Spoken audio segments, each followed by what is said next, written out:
पहाड़ों की छाया में बसा था गांव शांतावन।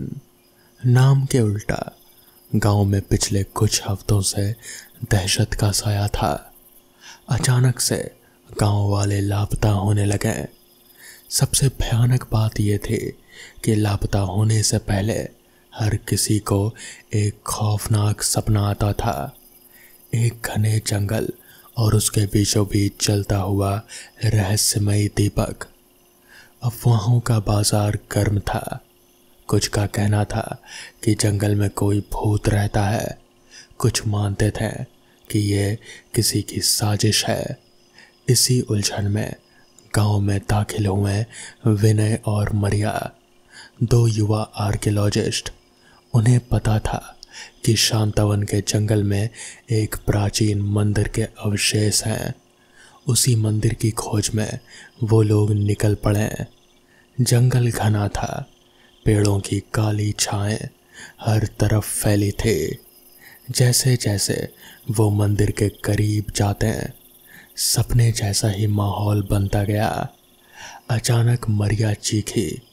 वो जमीन पर एक टूटा हुआ दीपक देखकर उछल पड़ी, बिल्कुल वैसा ही जैसा सपने में दिखता था।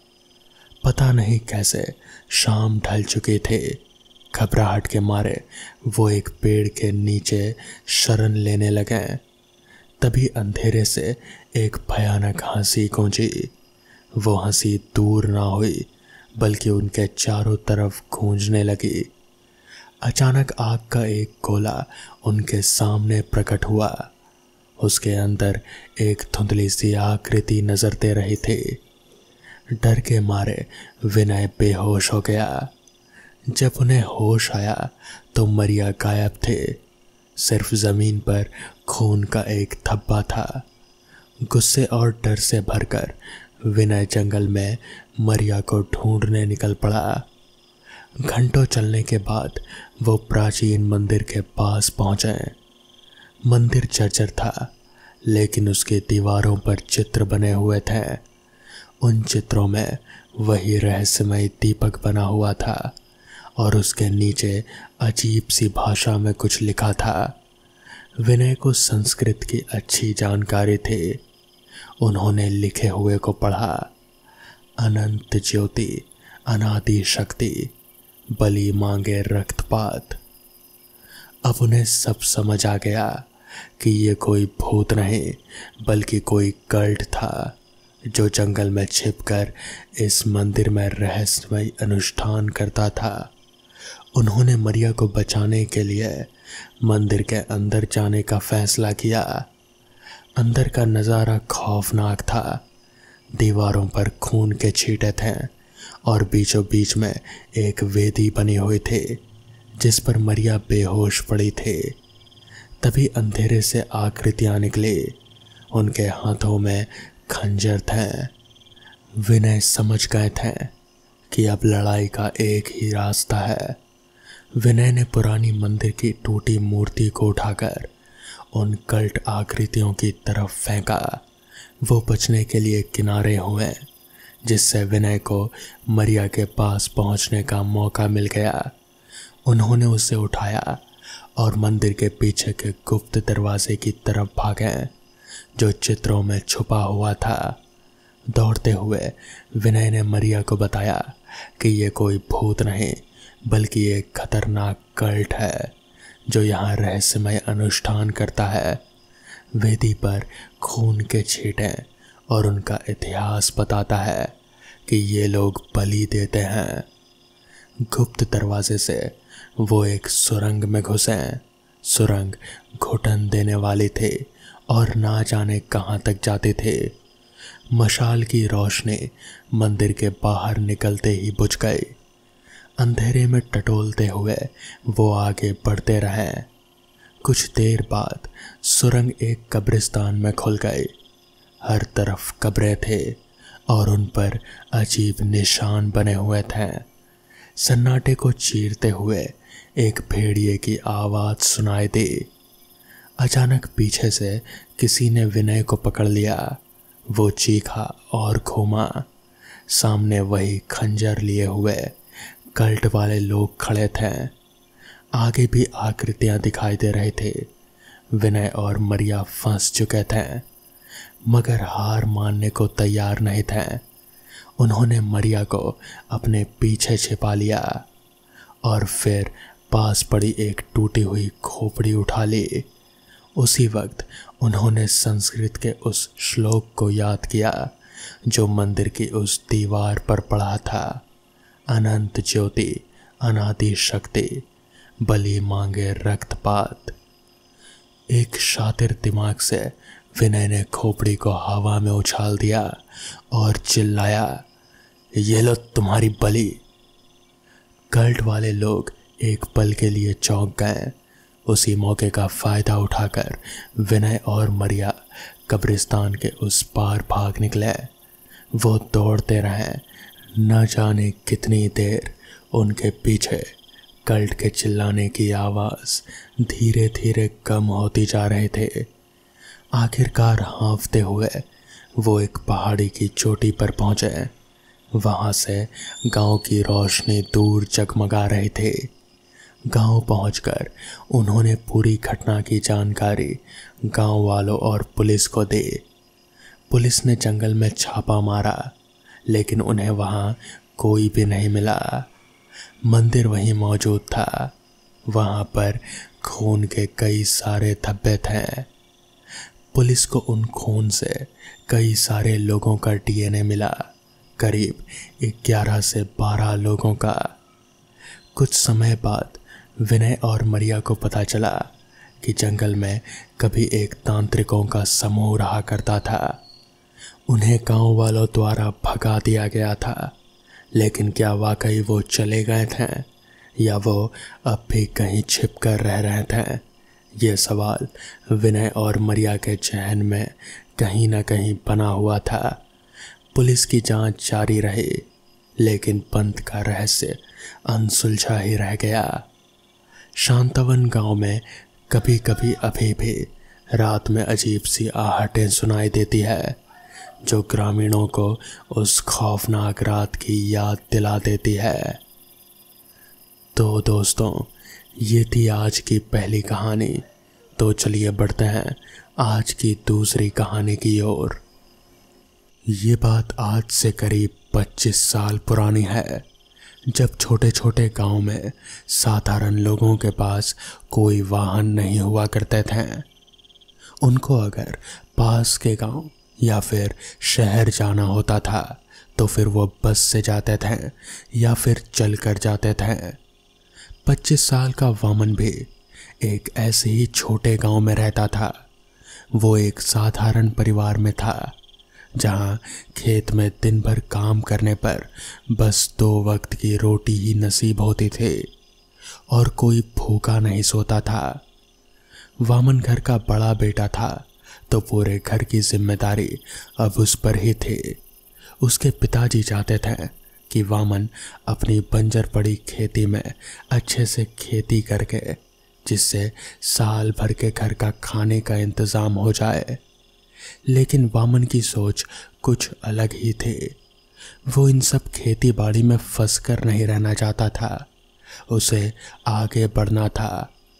वामन पढ़ाई में तो बहुत होशियार था, लेकिन आगे पढ़ाई करने के लिए उसके पिताजी पैसे नहीं भर सकते थे। इस वजह से 12वीं के बाद उसकी पढ़ाई छूट गई थी। घर पर पैसों की कमी हो रही थी, इसलिए वामन ने पास वाले शहर जाकर किसी दुकान पर काम करने की सोची। अगले ही दिन वामन शहर गया और उसे खाद बीज और रसायन की बड़ी दुकान पर काम भी मिल गई।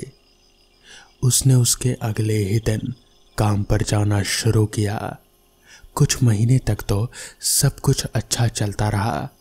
पैसे बचाने के लिए वामन रोज सुबह उसके गांव से बस 2 किलोमीटर दूर शहर के बीच के रास्ते में चलते हुए जाता था और शहर को उसके कुछ पहचान वाले लोगों के साथ चलते हुए रात को वापस घर आ जाता था।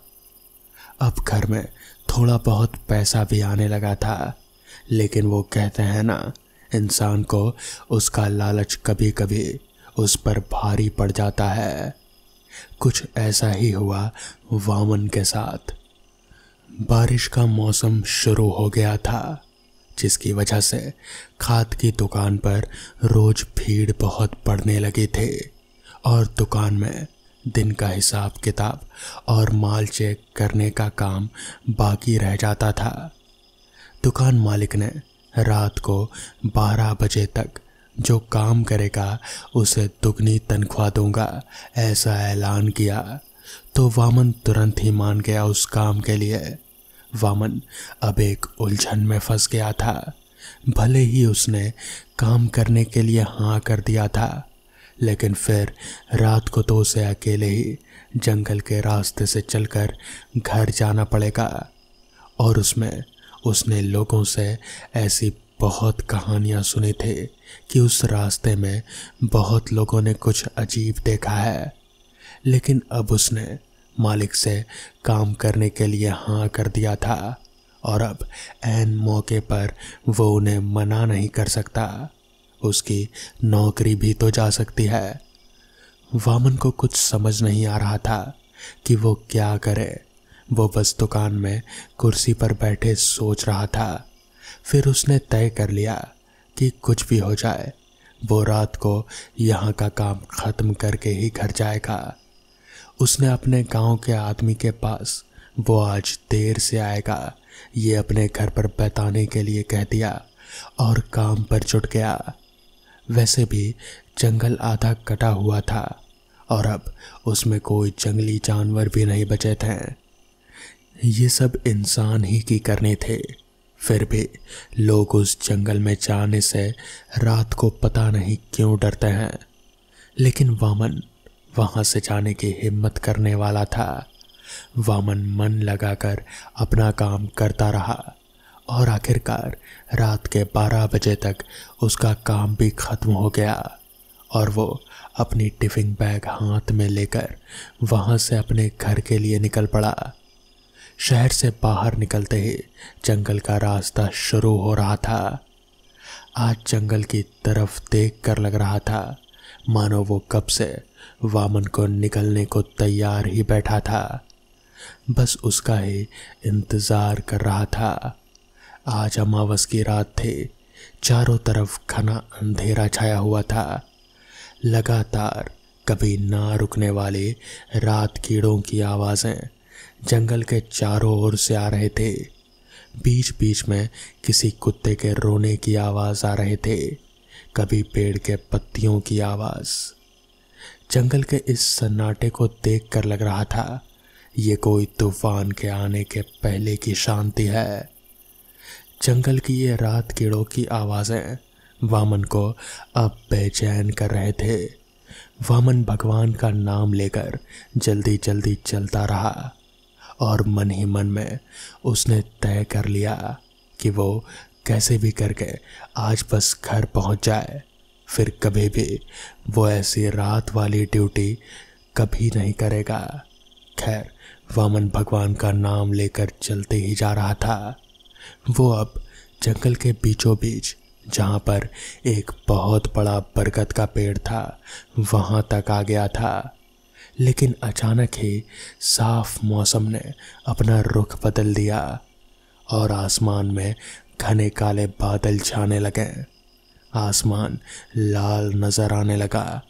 हवाएं तेज चलने लगी।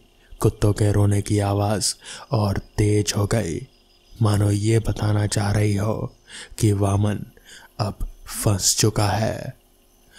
वामन डरकर वहां से भागता उससे पहले ही तेज मूसलाधार बारिश शुरू हो गई। वामन ने अब एक अच्छी जगह रुकने की सोची। उसने सोचा, इधर उधर देखा तो उसे एक घना बरगद का पेड़ दिखाई दिया। वो इतना घना था कि उसके नीचे बारिश की बूंदें भी नहीं गिर रहे थे। वामन तुरंत भागकर उस पेड़ के नीचे जाकर खड़ा हो गया। पेड़ के नीचे खड़े होते ही वामन को घुटन सी हो रहे थे। लग रहा था जैसे कोई उसकी सांसें रोक रहा हो, लेकिन उसके आसपास तो कोई दिख नहीं रहा था। वामन का दम घुटने लगा। वो धीरे धीरे नीचे बैठने लगा, लेकिन तभी उसके हाथ में पहना हुआ पीतल का कड़ा किसी चीज में अटक गया। लेकिन वामन को ठीक से सांस ना ले पाने की वजह से बहुत तकलीफ हो रहे थे, इसलिए उसने तुरंत अपना हाथ खींच लिया। लेकिन उसका हाथ खींचते ही आसमान में तेज बिजली कड़की और वातावरण में और भी ज्यादा डर फैल गया। बारिश के साथ साथ अब तूफान भी आ गया था। वामन को अब वहां रुकने से डर लग रहा था। वो जैसे तैसे वहां से उठा और भागने लगा। थोड़ी देर में अचानक ही बारिश भी रुक गई और मौसम भी एकदम साफ हो गया। तो वामन की भागने की गति और थोड़ी कम हो गई। वामन अब तेज कदमों से चल रहा था। अचानक ही उसके सामने एक धुंधली सी सफेद आकृति दिखने लगी। वामन उसे देखने के लिए आगे बढ़ा।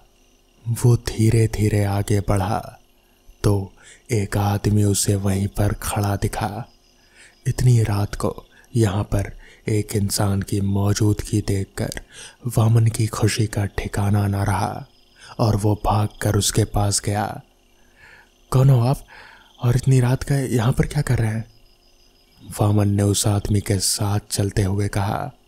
वामन ने उस आदमी के चेहरे को ठीक से देखा तो वो उसे कुछ जाना पहचाना सा लग रहा था, लेकिन उसे याद नहीं आ रहा था।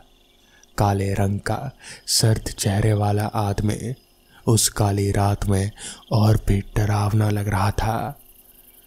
मैं सामने के गांव में रहता हूँ। आज काम से देरी हो गई मुझे घर जाने के लिए और बारिश शुरू हो गई, इसलिए रुका हुआ था। तुम बताओ? उस आदमी ने बिना किसी भाव के कहा। अरे वाह, ये तो बहुत अच्छी बात है।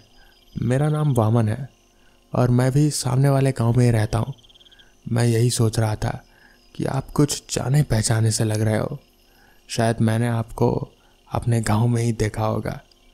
वामन ने मुस्कुराते हुए कहा, लेकिन अभी भी उस आदमी का चेहरा शांत ही था।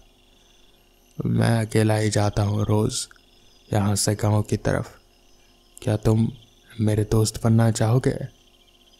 अचानक ही उस आदमी ने सर्द चेहरे से कहा, जो उसे बड़ा अजीब लगा।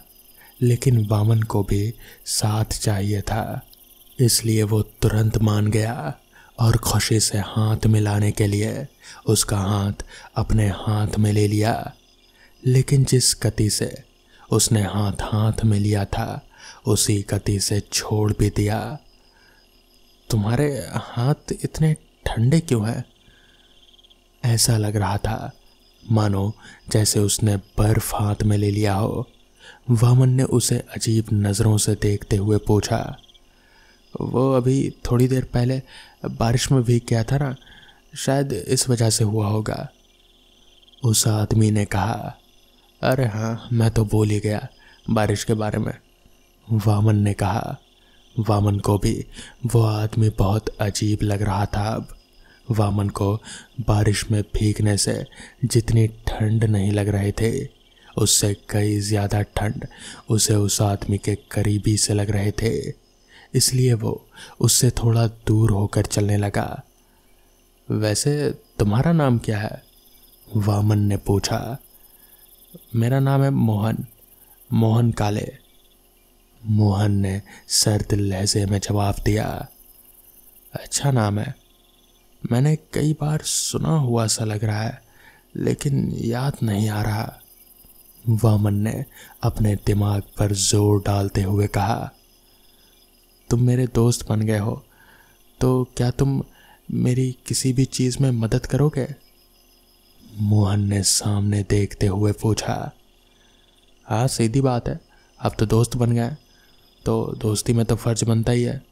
मैं आपका काम करूँगा और आप मेरा काम करिएगा, बस ऐसे ही चलेगा और क्या। ठीक है, अब इस बात से मुकर मत जाना, मोहन ने जवाब दिया। हाँ दोस्त, बिल्कुल, मेरा पक्का वादा रहा। वामन ने उसका हाथ वापस से पकड़ते हुए कहा, लेकिन हाथ बर्फ की तरह ठंडा होने की वजह से उसने वापस से तुरंत छोड़ दिया। दोनों बातें करते करते गांव की सीमा के पास पहुंच रहे थे। पूरे रास्ते भर वामन उससे कुछ ना कुछ पूछता रहा, लेकिन मोहन उसका बस सर्द जवाब ही देता रहा। वामन ने नज़र उठाकर सामने देखा तो उसके पिताजी दिखाई दिए। शायद देर होने की वजह से उसे ही लेने के लिए घर से निकले थे। वो मोहन से बात करते हुए उनकी तरफ बढ़ रहा था और हाथ दिखाकर बता रहा था कि वो मेरे पिताजी हैं, दूर खड़े। उसके पिताजी उसे बड़ी अजीब नज़रों से घूर रहे थे। वामन गांव की सीमा पार कर अंदर चला गया। उसने पीछे मुड़कर देखा तो मोहन बाहर ही खड़ा था। तो उसने पूछा, क्या हुआ, तुम बाहर क्यों खड़े हो? मैं अंदर नहीं आ सकता, मोहन ने कहा। लेकिन क्यों? वामन ने हैरानी से पूछा।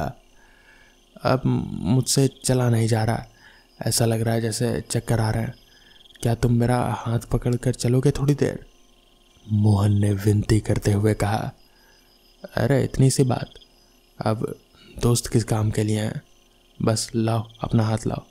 इतना कहकर वामन ने उसका ठंडा हाथ पकड़ लिया और गांव की सीमा से उसे अंदर ले जाने लगा।